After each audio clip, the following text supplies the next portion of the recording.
30 বছর আগের পুরনো যে বিমানটির মেয়াদ আরো 1 যুগ আগে শেষ হয়ে গিয়েছে, সেই বিমানটি নিয়ে আজ দুপুর 1:06 পাইলট তৌকির প্রশিক্ষণের জন্য বের হয়। এটি ছিল তার প্রশিক্ষণের শেষ ক্লাস। আজ যদি তিনি উত্তীর্ণ হয়ে আকাশ থেকে মাটিতে নামতে পারত, তাহলে তিনি একজন পাইলট হিসাবে সার্টিফাইড হতো। তবে শেষ ক্লাসে তার জীবনটি শেষ হয়ে যায়। তৌকির আর সুস্থ সবল ভাবে মাটিতে নামতে পারেনি। তৌকির যখন বিমানটি নিয়ে আকাশের মধ্যে উঠছিল এবং যখন বুঝতে পেরেছে এই বিমানটি কন্ট্রোল হারিয়ে ফেলেছে, তখন কন্ট্রোল রুম থেকে তৌকিরকে বলা হচ্ছে ইজেক্ট করার জন্য। তবে তৌকির সেখানেও বিমান থেকে ঝাঁপ দেয়নি। তিনি চেষ্টা করেছিল বিমানটি নিয়ে যেন সঠিকভাবে মাটিতে ল্যান্ড করতে পারে, এবং সেই জন্যই মাইলস্টোন স্কুলের সেই মাঠের মধ্যে বিমানটি নামাতে নাই। তবে এর আগে বিমানটি মাইলস্টোন স্কুলের ছাদে পড়ে যায়। আর সেই ক্লাসের মধ্যেই ছিল আনুমানিক 100 থেকে 150 জন স্টুডেন্টস। ঘটনাটি ঘটার সাথে সাথে সেখানে প্রাণ হারায় প্রায় 25 জন শিক্ষার্থী এবং আহতের সংখ্যা 200-এরও অধিক। তখনও পাইলট তৌকির জীবিত ছিল। হসপিটাল মধ্যে নিয়ে যাওয়া হয় তাকে উন্নত চিকিৎসার জন্য, আর সেখানেই তার শেষ নিঃশ্বাসটি তিনি ত্যাগ করেন। আজকের এই মুমূর্ষ দৃশ্যগুলো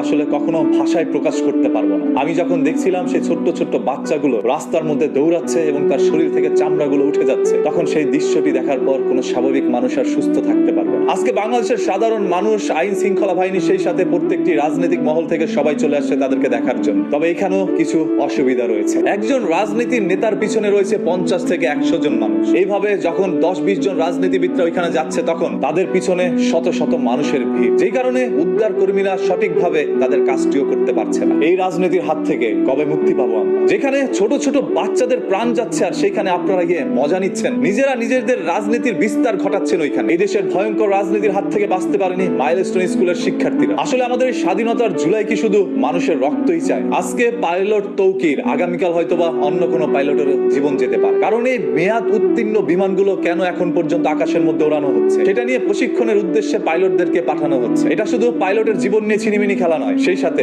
আজকের এই দুর্ঘটনার পিছনে সামিল হওয়া অসংখ্য মানুষের জীবন নিয়েও খেলা। কেন এই বিমানটি আকাশে উড়ানো হলো, সেটা নিয়ে হাজারো মানুষের প্রশ্ন।